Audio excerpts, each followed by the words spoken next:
Dear students, in the previous video, we came to know that Mr. M. Hamel had been watching at first time one thing and at another time other, as he wanted to put all the things in his mind where he had spent his 40 years now ahead. But he had the courage to hear every lesson to the very last. After the writing, we had a lesson in history, and then the babies chanted their ba baby bo boo. Down there at the back of the room, old Hasser had put on his spectacles and holding his primer in both his hands, he spelled the letters with them.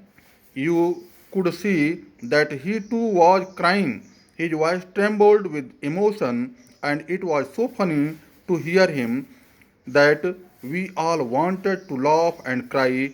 Oh, how well I remember it, that last lesson.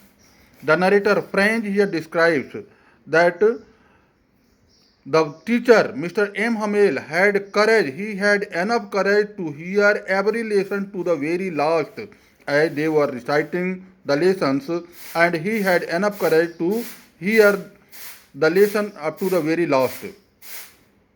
After the writing, we had a lesson in history. He describes that when they completed their writing, they got a lesson in history also.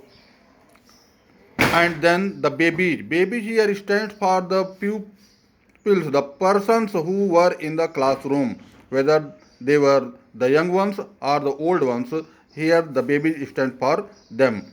The baby chanted there as the young students chant alphabets in the same way. Those elderly persons as well as the young students chanted their alphabet saying ba, baby, bo, boo. Down there at the back of the room, old Hasser had put on his spectacles.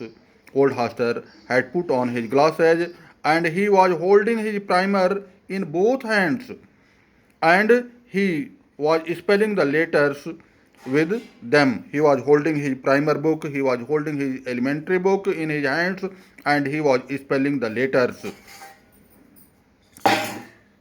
You could see how he too was crying. In this way, the narrator wants us to remember that he here stands for old Hauser. He was also crying, he was also weeping, and his voice being full of emotions, his voice trembled, and it was so funny to hear him that we all wanted to laugh and cry. How well I remember it, that last lesson.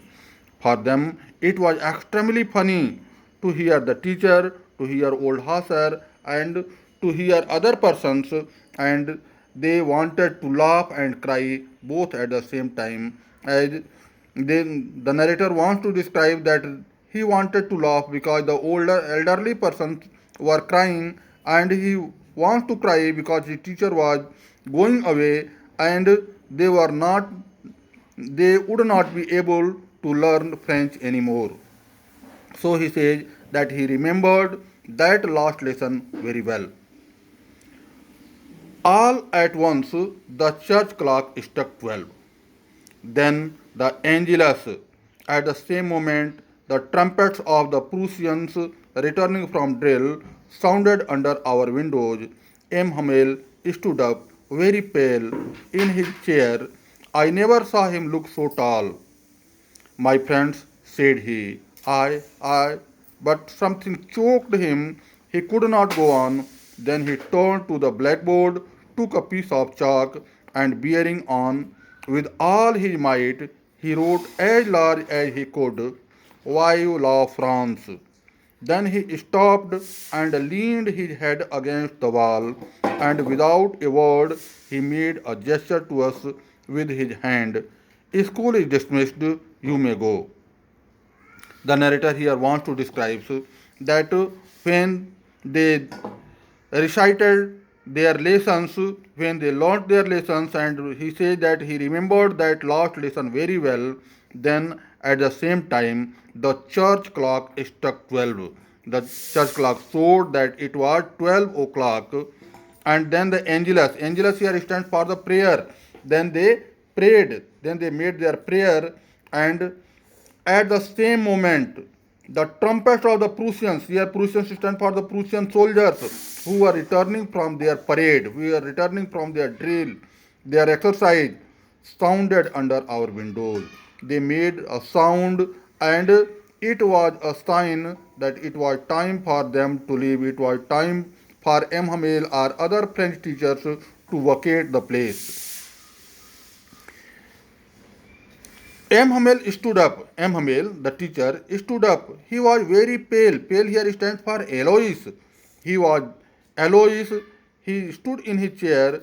The narrator says that he had never seen his teacher look so tall. He was looking extremely tall. And then he wanted to say something. He addressed my friends, but he could not say because with emotions his throat was choked and he could not go on. He could not say. Then he wrote. He turned towards the blackboard and with a piece of chalk and bearing on with all his might, he wrote as large as he could, with as large and as beautiful as he could write. Vive la France means long live France. He wrote on the blackboard, and then he stopped. He leaned his head against the wall as it was the time of departure, and made without a word he made a gesture. Gesture means he made a sign with his hands to the students that the school was dismissed and they might leave, they might go. So the students, this lesson has been completed. I will show you its solution also the next day. Thank you.